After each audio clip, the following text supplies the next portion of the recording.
teruntai kepada baginda sallallahu alaihi wasallam, nabi kita, panutan kita, uswah hasanah kita, qudwah kita. Semoga dengan salawat ini semakin menambah mahabbah dan cinta kita kepada baginda Rasulullah. Semoga dengan salawat ini semakin menjadikan kita benar-benar diakui menjadi umat Rasulullah. Dan semoga dengan salawat ini nanti kita diberikan syafaat dan bisa diajak masuk surga bersama dengan beliau. Amin Allahumma amin. Bapak Ibu sekalian, hari ini bersama-sama kita peringati wafatnya ibunda kita, Ibunda Hajjah Basri Daeng Nasiah binti Daud, yang tadi sore alhamdulillah saya bersama dengan Kang Zul Zulkifli di Masjid Baitur Razak Citraland bersama para hafid. Kita mengaji Al-Quran, kita menghatamkan Al-Quran, dan kita berdoa dengan doa hatam Quran tadi ba'dal maghrib. Yang tentu harapan kita dengan berkah semua yang kita lakukan, bacaan Al-Quran, bacaan zikir, berkumpulnya para penghafal Al-Quran itu, dengan yakin kita berharap semoga Allah Subhanahu wa ta'ala senantiasa memberikan maghfirah dan ampunan kepada almarhumah ibunda kita, diampuni semua kesalahan khilafnya, diterima semua amal kebajikannya, diangkat derajatnya di derajat yang termulia di sisi Allah Subhanahu wa ta'ala bersama para nabi, para rasul, para syuhada dan orang-orang yang soleh. Karena sebaik-baik kawan adalah mereka. Dilapangkan kuburnya, diterangkan kuburnya, dijadikan kuburnya raudhatan min riyadil jannah, taman dari taman surga. Dan doa kita untuk generasi penerusnya, untuk putra putrinya, semoga dijadikan Allah menjadi min jumlatis salihin was salihat. Amin. Jadi anak-anak yang soleh dan solehah, yang selalu istiqomah mendoakan kedua orang tuanya, meneruskan kebaikan kedua orang tuanya, yang nantinya menjadi jariyah yang tanpa putus yang Allah limpahkan kepada almarhumah. Amin Allahumma amin. Bapak Ibu sekalian, salah satu ciri orang-orang yang beriman itu adalah meyakini bahwa semua yang terjadi di dalam kehidupan ini adalah ketetapan Allah. Itu yang dalam bahasa agamanya namanya ridho.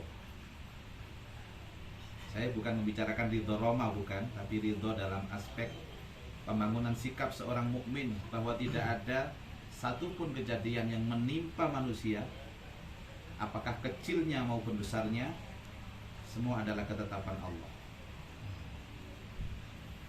Urusan rizki, urusan maut, apapun termasuk saya berhadapan dengan Bapak Ibu ini tidak akan pernah terjadi tanpa izin Allah. Wa ma tasqutu min waraqatin illa ya'lamuha wala habbatin fi dhulumatil ardi wala rabbin wala yabisin illa fi kitabim mubin. Tidak ada satupun daun yang rontok dari dahannya, apapun yang bergerak di dalam lautan, di daratan, sekecil apapun illa fi kitab, kecuali semua termaktub dalam tulisan ketetapan dan takdir Allah Subhanahu wa ta'ala. Ini ciri mukmin yang pertama. Kemudian yang kedua, ketika sudah meyakini bahwa ini ketetapan Allah Azza wa Jalla, maka keyakinan yang kedua bahwa tidak ada ketetapan Allah kecuali semuanya yang terbaik.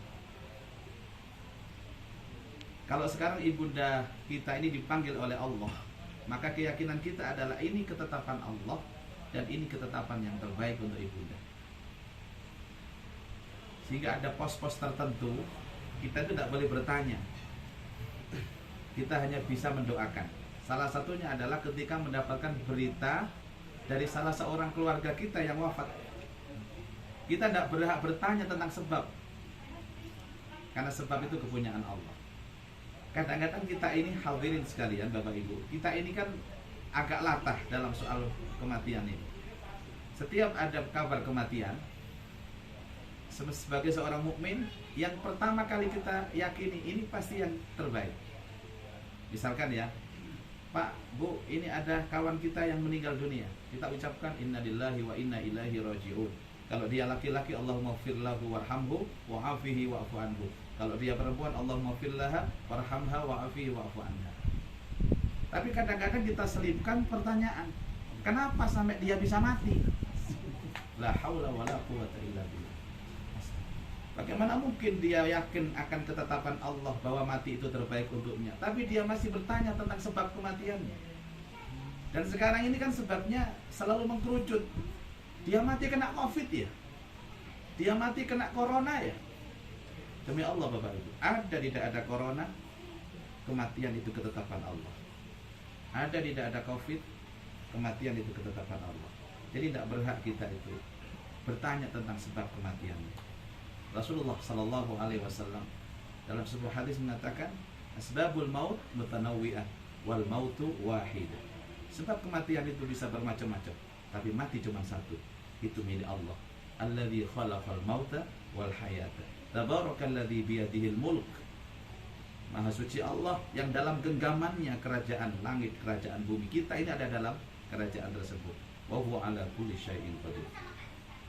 Termasuk urusan jodoh, kadang-kadang kita ini ada dengar kawan kita ini dapat jodoh, dapat istri misalkan. Maaf, wajah kawan kita ini tidak terlalu ganteng misalkan. Tidak ganteng itu bahasa halus, maksudnya ya jelek. Ternyata mendapatkan istri yang cantik. Padahal kalau dia diberitahu, misalkan, Mas, aku mau nikah. Siapa istrimu? Fatimah. Oh, Fatimah yang cantik itu. Iya, mestinya langsung dia mengatakan barakallahu laka wa baraka alaika. Selesai. Wa jama'a bainakum bil khair. Semoga kamu menjadi rumah tangga yang berkah, sakinah mawaddah warahmah. Tapi kadang-kadang ditanya alay, lebay. Tidak mendoakan. Kamu mau nikah ya? Siapa istri Fatimah? Kok bisa kamu nikah sama Fatimah? Wah, wajahmu pas-pasan, kok bisa kamu nikah sama Fatimah? La haula wala quwwata illa billah. Kadang-kadang kita patut, kita ini iman beneran atau iman abal-abal gitu. Termasuk saya yang mungkin itu. Nah, inilah yang disebut dengan ridho. Jadi ridho itu komponennya dua, hadirin Bapak Ibu. Pertama, meyakini semua adalah ketetapan Allah. Yang kedua, ketetapan Allah pasti yang terbaik. Ketika orang tua kita yang kita cintai menghadap kepada Allah, kita meyakini ini ketetapan yang terbaik. Dan yang kedua, pasti Allah menginginkan hal-hal yang baik untuk almarhumah insyaallah. Nah, ini yang pertama yang harus saya sampaikan. Kemudian ada seorang yang datang kepada kami Bapak Ibu. Ada seorang anak perempuan yang ayahnya meninggal dunia. Ini studi kasus. Anaknya ini tanya kepada saya, Pak Yai Muzaki, bapak saya baru meninggal dunia 3 hari yang lalu. Iya Mbak, kenapa Mbak? Saya kesini disuruh sama ibu untuk bertanya kepada Pak Yai Muzaki, apakah nanti bapak saya itu masuk surga atau masuk neraka? Wah, Masya Allah, saya dipikir asistennya Allah aja Pak ya. Ditanya nanti bapaknya itu masuk surga atau masuk neraka. Tapi pertanyaan ini logis. Sebagai seorang anak tentunya penasaran bagaimana nasib orang tuanya nanti di alam barzakh. Bagaimana nasib orang tuanya nanti di alam akhirat. Sebagai seorang manusia biasa, saya tidak mungkin bisa menjawab pertanyaan ini kecuali atas informasi dari Rasulullah Sallallahu Alaihi Wasallam. Dan jawaban Rasulullah inilah yang saya sampaikan kepada sang anak yang bapaknya meninggal ini. Apa?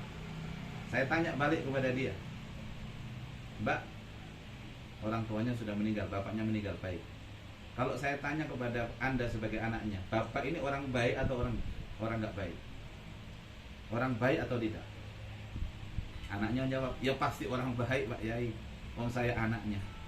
Betul nggak? Dan Anda bersaksi kalau bapaknya orang baik? Wah, pasti orang baik. Terus saya tanya, seandainya ibunya ditanya tentang ayah yang sudah meninggal, jawabannya apa? Apalagi ibu saya itu sayang sama bapak saya, pasti jawabnya ibu saya bilang bapak saya orang baik. Kalau ditanyakan tetangganya apakah bapak orang baik, pasti baik. Kalau ditanyakan keluarga yang lain, pasti baik. Terus saya jawab, jadi saya pastikan bapakmu masuk surga.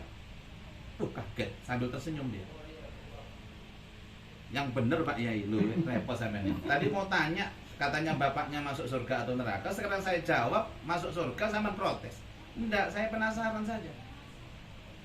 Kok bisa Pak Yai tahu? Saya nggak tahu. Saya yang memberitahu adalah Rasulullah Shallallahu Alaihi Wasallam dalam sebuah hadis yang sahih.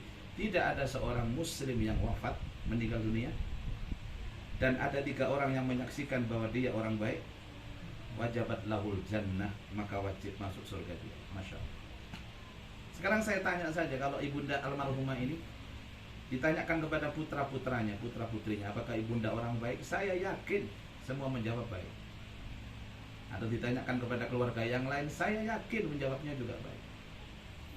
Maka dalil itu kita ungkapkan, tidak ada seorang muslim yang wafat dan ada 3 orang yang menyaksikan dia orang baik, wajabat lahul jannah, maka wajib dia masuk surga.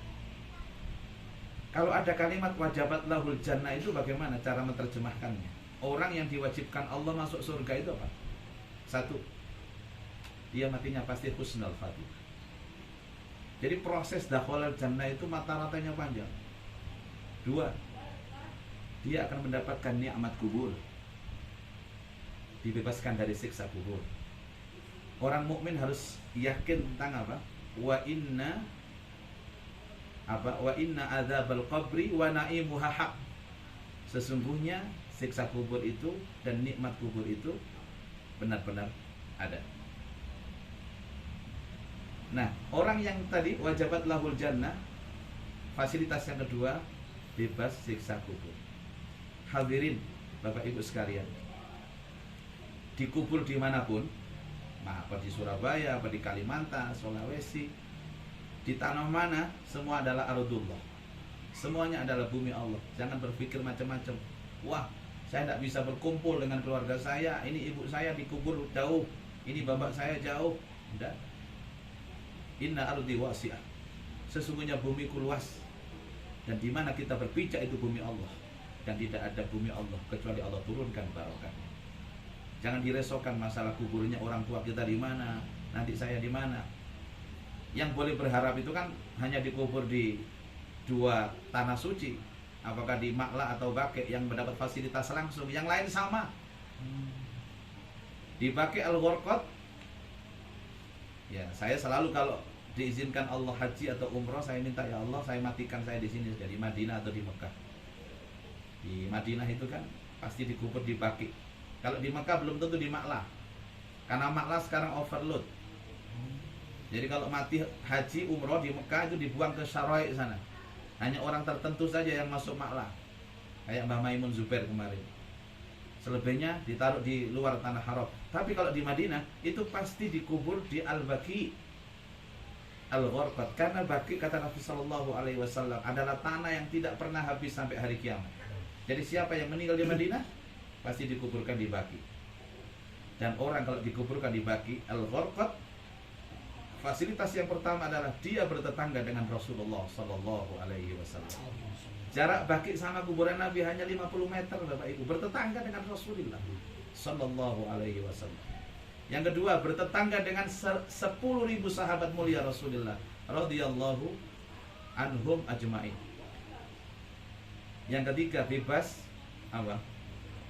Siksa kubur. Kemudian bebas fitnah Dajjal, karena Dajjal tidak mungkin masuk ke Madinah. Dan yang keempat yang paling penting, dibangkitkan pertama kali nanti yaumul ba'ats bersama Rasulullah sallallahu alaihi wasallam. Ini hanya dipakai, yang lain sama saja, kecuali mereka yang mati dalam keadaan iman tadi. Tadi husnul khatimah, bebas siksa kubur. Kemudian fasilitas wajabat lahul jannah dari apa? Dibangkitkan dalam keadaan ibyaddat wujuh, putih wajahnya, bersinar wajah. Ini janji Allah Subhanahu wa taala. Yauma tabyaddu wujuh wa taswaddu wujuh. Fa ammal ladzina ibyaddat wujuhum fa fi rahmatillah. Mereka yang bangkit dalam keadaan wajah berseri-seri, ia di dalam naungan kasih sayang Allah. Dimudahkan hisabnya.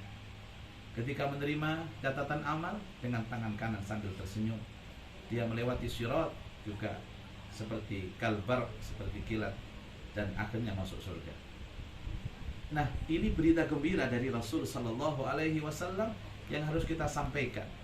Tapi di samping ini kabar gembira, ini juga menjadi motivasi kita semua untuk selalu berbuat kebaikan dan menebar manfaat untuk orang lain, agar orang lain itu bersaksi kalau kita nanti mati, kita ini orang baik.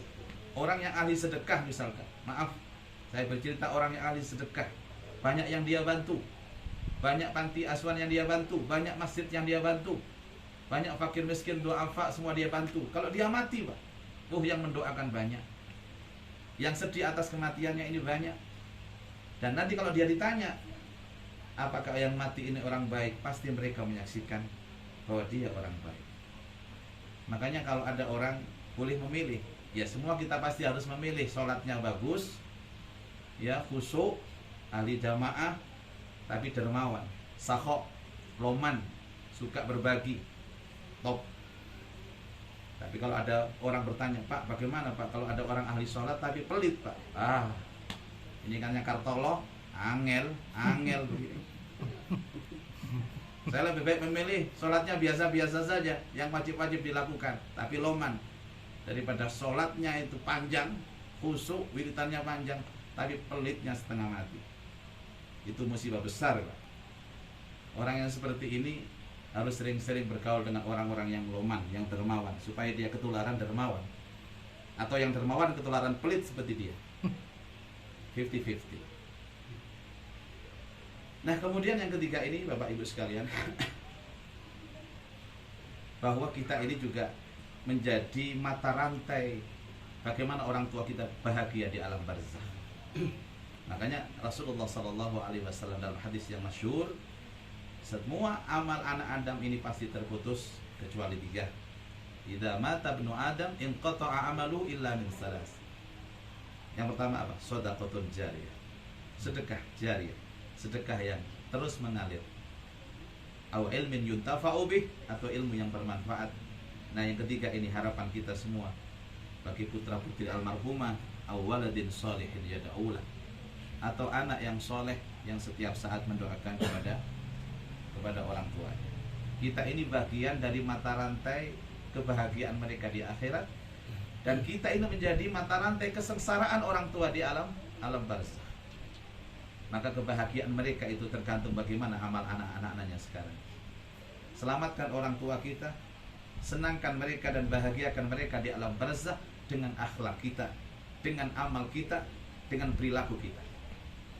Apa perilaku yang pertama yang paling membahagiakan orang tua di alam barzakh Bapak Ibu sekalian? Yang pertama itu rukun, kompak, istilahnya jamaah. Jadi antar saudara itu saling menyayangi, tarahum bainahum, itu saling membahagiakan. Orang tua itu akan merasakan kesengsaraan di alam barzakh ketika mendapatkan anak-anak dan putra-putrinya ini tidak rukun. Nauzubillah min dzalik. Semoga putra-putri almarhumah semuanya, keluarganya ini rukun-rukun, dan itu jalan kebahagiaan yang pertama. Biasanya kalau orang itu tidak rukun itu sebabnya cuma satu, tidak ada sebab yang lain kecuali dunia. Maka jaga dunia baik-baik, jangan menyebabkan dunia itu menjadi retaknya hubungan silaturahim keluarga. Karena Rasulullah sudah mewarning kepada kita, hubbud dunya ra'su kulli khati'at. Mencintai dunia itu adalah sumber dari segala malapetaka, dari segala perpecahan hidup itu ya dunia. Tidak ada orang geger gara-gara sholat, tidak ada. Geger itu pasti gara-gara dunia. Maka jadilah anak-anak yang rukun, dan rukun ini bukan sesaat, tapi rukun terus, langgeng terus. Artinya apa? Kerukunan dari anak-anaknya ini bukan harus sama, bukan harus mereka itu punya uang semua, harus nasib ekonomi yang sama. Justru kerukunan itu ada ketika mereka bernasib yang tidak sama dalam urusan dunia. Yang kaya menyantuni yang fakir juga mendoakan kepada yang kaya. Ini disebut dengan sinergi. Bahkan Allah Subhanahu wa taala selalu meyakinkan kepada kita, wa'budullaha wa la tusyriku bihi syai'a wa bil walidaini ihsana wa bidzil qurba. Level yang ketiga setelah kita baik kepada kedua orang tua kita adalah kepada kerabat dekat. Baru wal yatama wal masakin wal jari dil qurba wal jaril junub was sahibi bil jam wa binis sabil. Baru anak yatim, orang-orang miskin. Kemudian mereka-mereka yang dalam perjalanan. Nah, bidzil qurba ini semua ahli tafsir mengatakan ini adalah saudara kandung. Saudara kandung. Maka sedekah yang terbaik adalah kepada saudara kandung. Jauh maupun dekatnya, sedekah yang terbaik adalah saudara kandung. Bahkan ada ulama yang agak ekstrim sekali Bapak Ibu sekalian, Kalau ada seorang yang kaya, dia punya saudara kandung yang miskin, yang kekurangan, tapi sedekahnya di luar sana. Dia suka bersedekah kepada orang lain sementara ada saudara kandungnya yang butuh, maka sedekahnya ini batal. Dia dianggap orang-orang yang bakhil. Ayat alladzina yabkhuluna wa ya'muruna an-nasa bil bukhl wa yaktumuna ma atahumullahu min fadli. Mereka orang yang pelit dan menyeru kepada orang lain supaya pelit. Wa atadna lil kafirina adzaban muhina. Dan kami siapkan orang-orang kafir itu azab-azab yang menghinakan. Orang-orang pelit itu dimasukkan kategori orang-orang yang kafir. Yang pertama adalah rukun. Ini nasihat untuk saya Bapak Ibu, dan untuk kawan-kawan yang ada di sini yang mendengarkan, dan untuk semua yang berada dalam majelis ilmu ini. Bahagiakan orang tua dengan sikap kita yang saling menyayangi antar saudara. Yang kedua adalah menyambung silaturahim, kata Rasulullah. Yang paling membahagiakan itu ketika anak-anaknya itu melanjutkan silaturahim sahabat-sahabat keluarga dari orang tua yang sudah meninggal. Ini yang berat. Jadi ibu kita ini punya sahabat, ibu kita ini punya kawan, sambung silaturahim. Itu membahagiakan sekali. Tapi memang silaturahim itu kan berat Bapak Ibu, karena banyak fasilitas pengorbanannya silaturahim. Dia harus keluar rumah mencari ke sana kemari, butuh biaya, butuh tenaga, ya, yang dikorbankan waktu dan lain sebagainya. Ada korban waktu, korban tenaga, korban biaya, terakhir korban perasaan juga. Sudah datang, tidak ada orangnya lagi. Coba. Tapi ketika kita menyambung silaturahim ayah bunda kita, maka itu kebahagiaan bagi mereka. Insya Allah. Saya yakin ibu ini punya banyak kawan. Kata orang Jawa, jangan sampai kepaten obor. Jangan sampai lampu itu redup dan padam gara-gara anak-anaknya meninggalkan sahabat-sahabat ibunya, anak-anaknya meninggalkan sahabat-sahabat ayahnya. Waliyadzubillah. Nah, yang ketiga Bapak Ibu sekalian, apa? Melanjutkan semua kebaikannya. Ibu ini sukanya apa? Ayah almarhum sukanya apa? Lanjutkan kebaikan. Setiap kebaikan yang dilakukan oleh anak-anak yang kemudian dia mengingat tentang orang tuanya, maka orang tuanya mendapatkan pahala kebaikan itu. Misalkan saya ini Bapak Ibu sekalian, dulu waktu kecil sering melihat ibu saya itu sholat malam. Sholat malam biasanya ibu itu mepet ke subuh. Jadi subuh kurang setengah jam baru sholat ibu, nyambung subuh. Suatu ketika saya kepingin meniru itu. Kan ini hadisnya mandalla ala khair. Siapa yang memberikan contoh kebaikan, falahul ajru fa'ili. Maka dia mendapatkan pahala orang yang mencontoh itu. Saya sholat tahajud misalkan, terus saya ditanya oleh istri saya, Abi ini kok sholat tahajudnya kok menjelang subuh? Saya ucapkan, saya meniru ibu dulu seperti itu. Maka saat saya mengatakan seperti itu, saya berbuat baik atas nama ibu. Disitulah Rasulullah SAW bersabda, amalul walidi. Amal kebaikan anak menjadi pahala bagi orang tua. Masya Allah, Masya Allah, Masya Allah. Berbahagialah kalau ibunda ini punya anak yang soleh, ahli jamaah, ya, ahli sedekah, dan itu menjadi tiket ibunda menuju ridho dan surganya Allah Subhanahu wa ta'ala. Bapak Ibu sekalian, Imam Ali pernah mengatakan, kafa bil mauti ibroh, cukuplah kematian ini menjadi pelajaran penting dalam kehidupan kita. Kita ini terikat dengan waktu, seperti Allah jelaskan dalam surat Al-A'raf 37 itu, walikulli ummatin ajal, fa idza jaa ajaluhum la yastakhiruna sa'atan wa la yastaqdimun. Setiap umat itu punya jatah kontrak hidup. Ketika jatah itu sudah datang, fa idza jaa ajaluhum, ajal itu datang, la yastakhiruna sa'ah wa la yastaqdimun. Tidak akan bisa maju dalam sesaat pun tidak akan bisa mundur. Hari ini kita mendoakan ibunda, mungkin besok kita yang akan didoakan. Ini biasa saja Bapak Ibu sekalian. Orang ini kan yang ditunggu cuman apa? Bukan kematian yang ditunggu itu. Yang ditunggu itu hari kebangkitan. Hari kebangkitan. Dan Allah menyiapkan tempat tunggu itu dua untuk hari kebangkitan ini. Yang pertama adalah alam dunia sekarang. Alam dunia ini adalah tempat waiting room pertama untuk menunggu alam kebangkitan. Yang kedua alam barzakh. Jadi sama saja. Kalau mereka di antara kita saudara-saudara ada yang mati duluan, meninggal duluan, berarti mereka menunggunya di mana? Alam kubur. Kalau yang masih hidup menunggunya di mana? Alam dunia. Sama loh. Sama.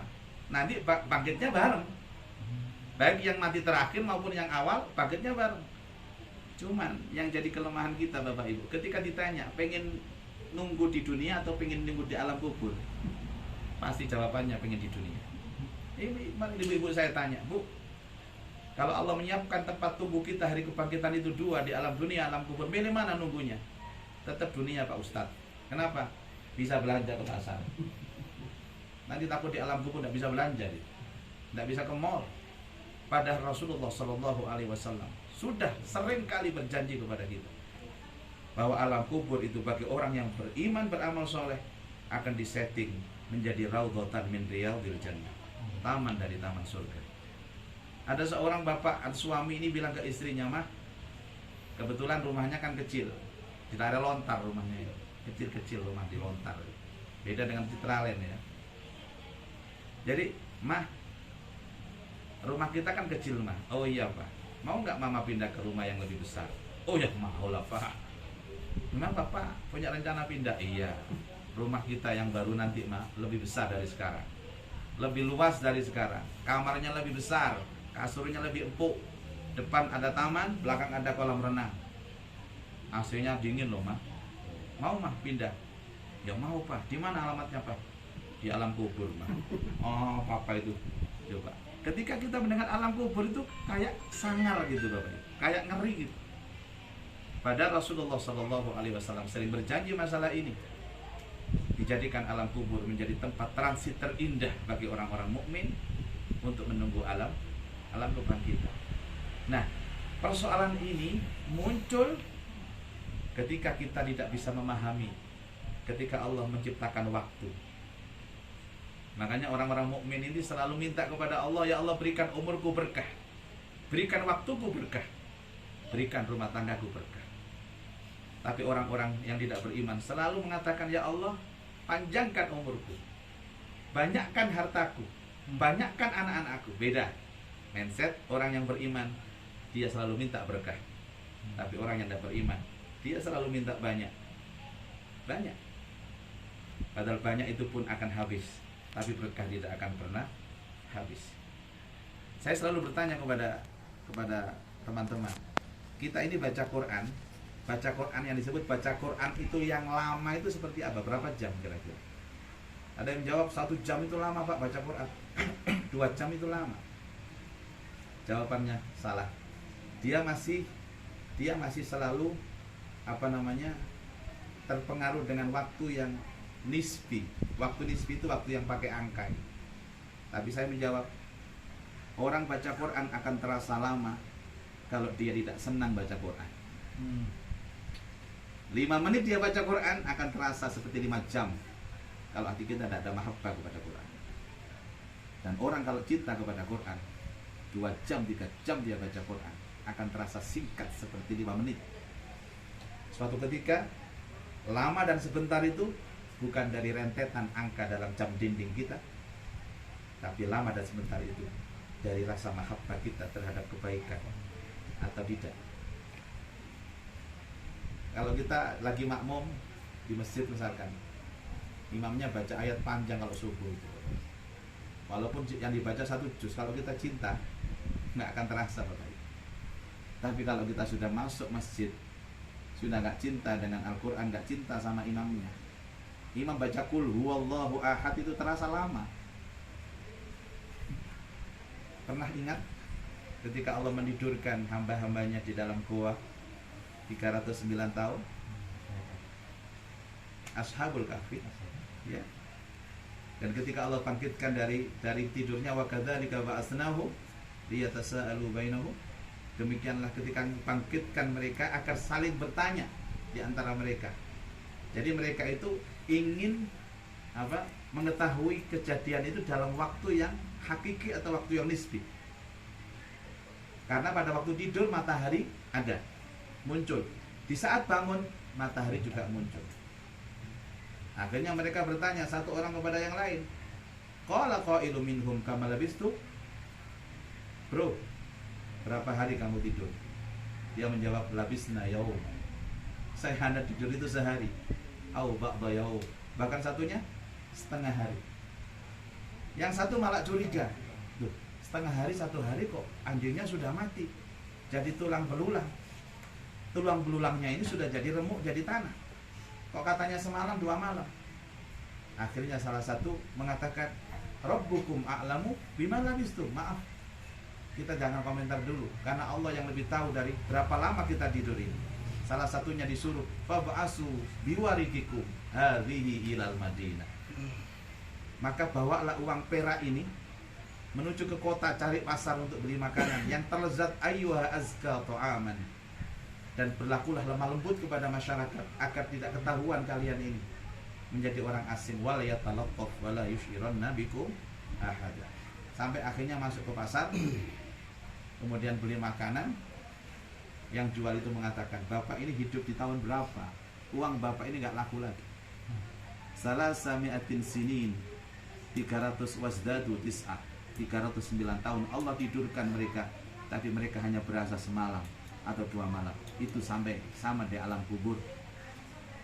Ada orang yang meninggal dunia pada zaman Nabi Adam alaihissalam, orang soleh, untuk menunggu masa kebangkitan ribuan tahun. Tapi bisa jadi Allah setting hanya 1 jam dia menunggu. Itulah waktu yang barokah. Dan inilah yang kita kejar dalam kehidupan. Bukan rentetan angka dalam umur, tapi benar-benar keberkahan dalam umur kita. Khairun nas man tala umruh wa hasuna amaluh.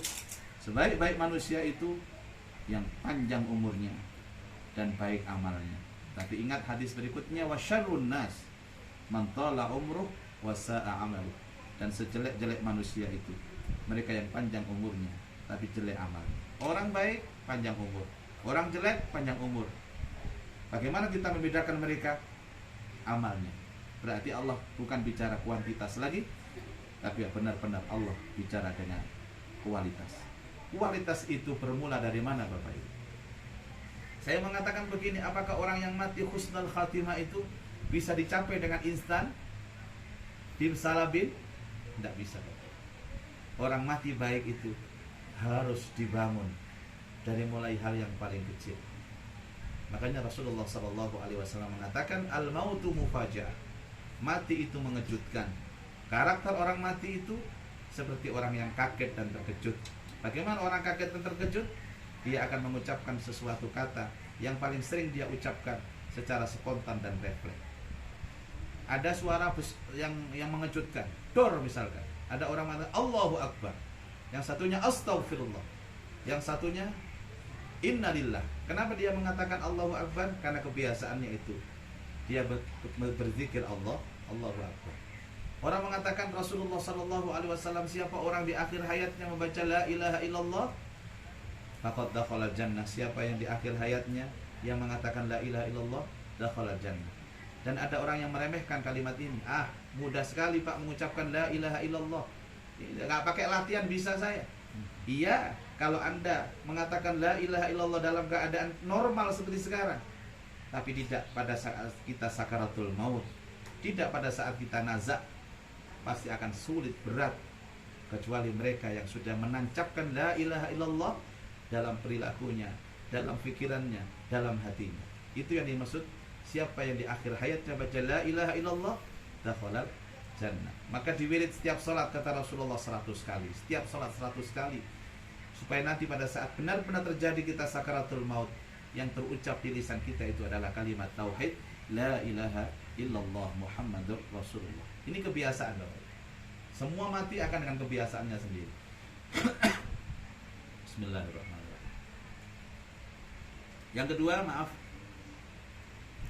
mereka yang mempunyai sifat ridho di hatinya. Karena Allah Ta'ala itu sering memanggil orang-orang yang mau mati itu dengan kata-kata yang indah. Di akhir surat Al-Fajr, ya ayatuhan nafsun mutmainnah, irji'i ila rabbiki radiyatan mardiyah. Hai jiwa yang tenang. Allah itu pernah memanggil an-nafsul mutmainnah, itu jiwa yang tenang. Irji'i ila rabbiki, kembalilah kepada Tuhanmu, radiyatan, kamu ridho. mardiyatan, dan kamu diridhoi. Fadkhuli fi ibadi, masuklah kamu ke dalam kelompok hambaku. Fadkhuli jannati, dan masuklah kamu ke dalam surga. Hadirin sekalian, orang ridho itu orang yang tidak pernah punya penyakit hati kepada orang lain, tidak pernah punya marah mangkal kepada orang lain. Kalau marah pernah, tapi cepat dia selesai. Tidak pernah punya hasud ke orang lain, tidak punya iri ke orang lain. Bisakah kita menghilangkan itu sebelum ajal menjemput kita? Kalau bisa, kita semua di zona aman. Pasti dipanggil oleh Allah dengan jiwa yang tenang. Tadi jiwa yang tidak tenang itu apa? Jiwa yang masih kotor, yang masih punya rasa iri, punya rasa dengki, punya rasa mangkel ke orang lain, sering jengkel ke orang lain. Hati-hati, lepaskan semua ini, buang semua ini. Pasti kita akan masuk dalam panggilan Allah, ya ayatuhan nafsul mutmainnah. Nah, karenanya malam hari ini kita beriktibar atas itu semua.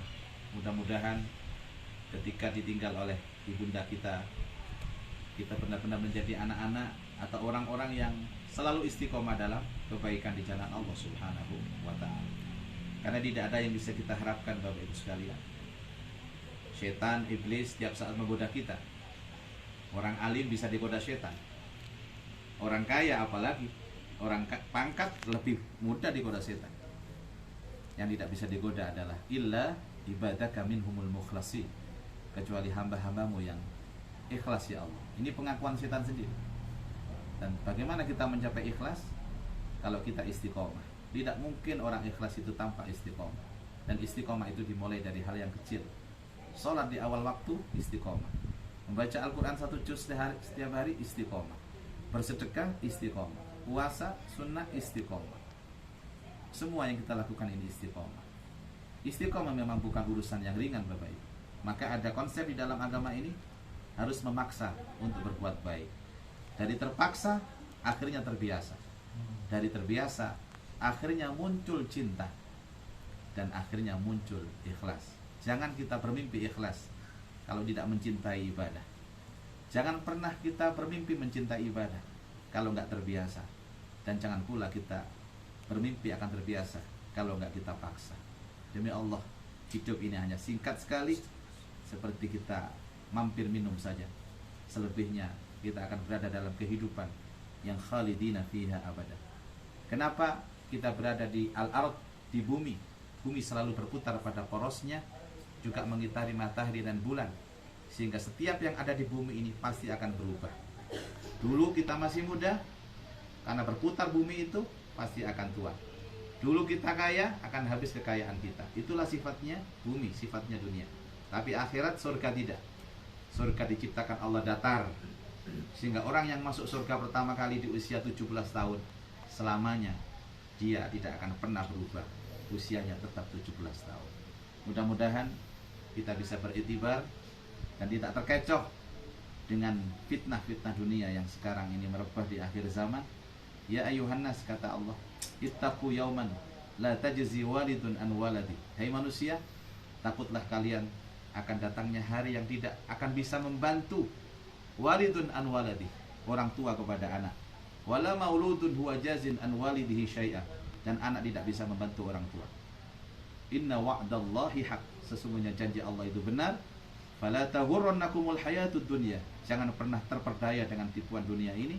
Wala yaghurrannakum billahil ghurur, dan jangan bisa setan memperdaya kalian semua.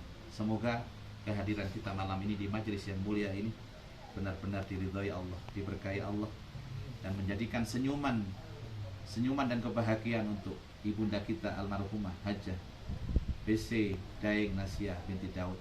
Insya Allah ibunda dalam dekapan kasih sayang dan rahmat Allah Subhanahu wa ta'ala. Karena itu marilah kita tutup majelis yang mulia ini bersama-sama dengan munajat dan berdoa. Khususnya kita doakan untuk ibunda dan kita semua, semoga senantiasa diberikan kekuatan iman, kekuatan Islam, diberikan istiqomah selalu di jalan Allah Subhanahu wa ta'ala. Dibersihkan hati kita dari sifat-sifat kedengkian, sifat sombong, sifat ujub, sifat riya dan sum'ah, dan benar-benar Allah hadirkan keikhlasan dan sikap ridha di hati kita. Insya Allah. Kita awali doa saya dengan bersama-sama tabarrukan bi qiraati ummil Quran.